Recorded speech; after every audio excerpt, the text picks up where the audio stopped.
Uso y abuso de las pantallas, un tema hermoso que queremos compartir con ustedes, informando acerca de cómo ha venido sucediendo en los últimos tiempos con la nueva adquisición de dispositivos electrónicos y cómo han influido en la participación diaria con los niños. Es por eso que los padres y los abuelos, todos aquellos familiares que rondan en la crianza de un niño, tienen esta posibilidad de acercarle una pantalla a un niño y cómo eso ha ido ganando mucho espacio en el diario vivir del niño.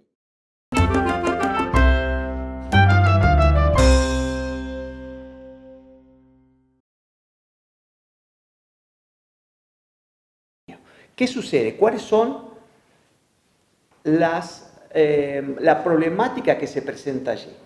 Bueno, un saludo cariñoso a todos. Vamos a hablar de un tema que en lo personal a mí me apasiona muchísimo y que hoy, en la inmediatez de todo lo que está ocurriendo con el acceso tan fácil de los niños a las pantallas y cómo los padres están también insertos en este mundo de la tecnología, tenemos que de verdad reflexionar, ¿no? ¿Qué sucede con esto? Te voy a empezar contando los efectos nocivos del abuso de las pantallas, ¿no? El abuso y el mal uso de las pantallas lo que genera en los niños es una alteración en la comunicación humana, una alteración en el habla y una alteración además en el desarrollo motor. O sea, un niño frente a una pantalla, ¿cómo está, Walter? Un niño frente a una pantalla está así, como estatua, ¿no? Y baja la mandíbula incluso y a veces uno ve hasta salivar niños porque están tan involucrados con lo que la pantalla te está entregando que se pierden absolutamente lo que está ocurriendo en el entorno, en ese entorno humano. Un niño tiene que aprender primero a ser humano, y eso se aprende en sintonía con otros humanos, conversando con otros humanos, generando estos desafíos que se generan solo entre los humanos. Entonces, no es menor, estamos hablando de alteraciones de la comunicación.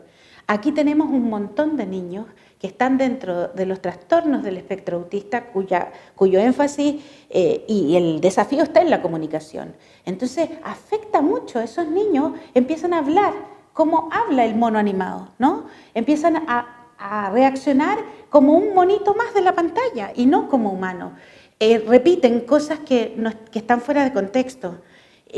Hablan en el idioma del mono animado que está frente y no en la lengua de su país, en el fondo. El habla la afecta porque no hay un diálogo, así que es solamente un receptor pasivo.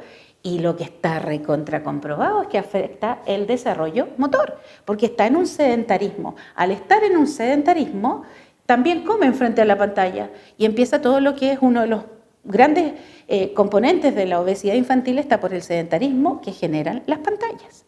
Así que si hablamos de efecto nocivo, hay muchos. Trastorno motor, problemáticas en los nuevos aprendizajes. Sí, claro.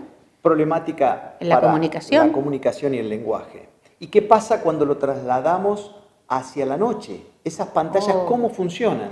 Bueno, aquí uno sabe cómo funciona, ¿no? El niño va a dormir. Primero analicemos los dormitorios, las piezas, las habitaciones. El lugar se llama dormitorio, ¿no? Por lo tanto, hay que dormir. No puedo tenerles una super pantalla para ver el último video, ¿no? Y quedarse dormido en vez de la canción de cuna o del cuento. Las pantallas afectan la luminosidad. Entonces, fíjate, aquí hay una explicación química.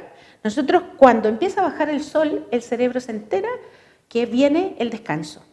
Y entonces, la luz de la naturaleza, la luz solar, te va diciendo es hora de irte a dormir y de descansar.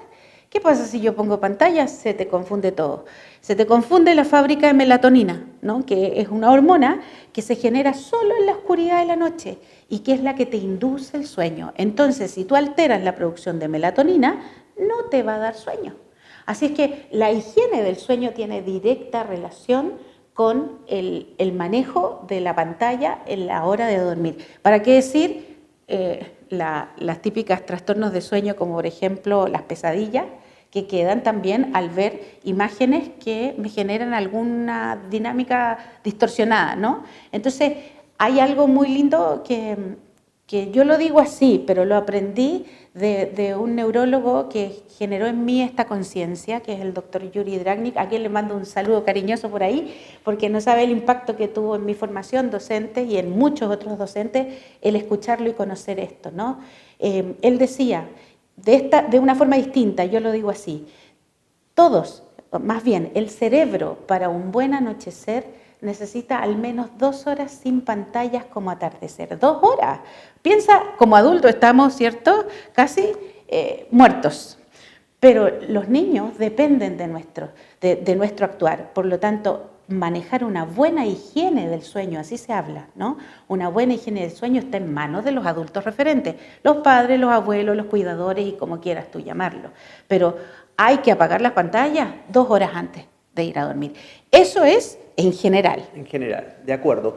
Y leyendo hace poco tiempo sobre esta temática, nos decían en Inglaterra, desde Inglaterra, que los niños deberían tener exposición cero desde los 0 a los 3 años. Sí, son bien enérgicos, ¿no? Aquí en Chile, algunos dicen entre los 0 y los 2 años, 0 pantalla. Nos vamos despidiendo. Pero nos falta lo que te dije, que fueron las recomendaciones que pueden hacer los padres para que no usen las pantallas. Entonces te cuento, lo primero es entender que la naturaleza está al servicio, o sea, las plazas, los juegos son muy importantes de sacarlos al aire libre. Lo otro que es importante es entender que puedo tener recursos tan atractivos como un cuento, pero un cuento con historias que a ellos les gusten, ¿no?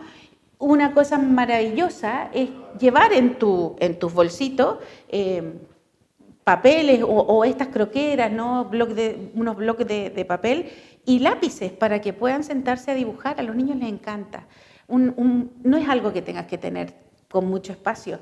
También el uso de las plasticinas, ¿no? De los juegos de construcción, de transformación del pensamiento y por sobre todo ritos hermosos de comunicación familiar, donde a lo mejor de repente una buena conversación en la mesa, donde ellos están dibujando, donde a lo mejor podemos jugar a juegos como los más grandecitos, los que están en sintonía con las letras, 5 años ya que están enfocados en qué dice ahí, jugar a estos juegos, ¿no? de descubrir palabras. Con músicas que puedan participar, con Canciones, aplausos, música, así que no es tan difícil. Lo que es difícil es que los padres tomen conciencia de esto, que puede ser un atentado para sus hijos y que por desconocimiento no se entiende así. Así que vamos que se puede y yo creo que las pantallas pueden ser una gran contribución desde algunos aspectos, pero el buen uso y el tiempo de exposición a las pantallas depende de cada uno de los adultos, no de los niños. Así nos despedimos, recordándoles que en nuestro canal digital de YouTube, Despertando las Neuronas, pueden suscribirse para ver estos y otros materiales que están a su disposición. Hasta la próxima. Chao.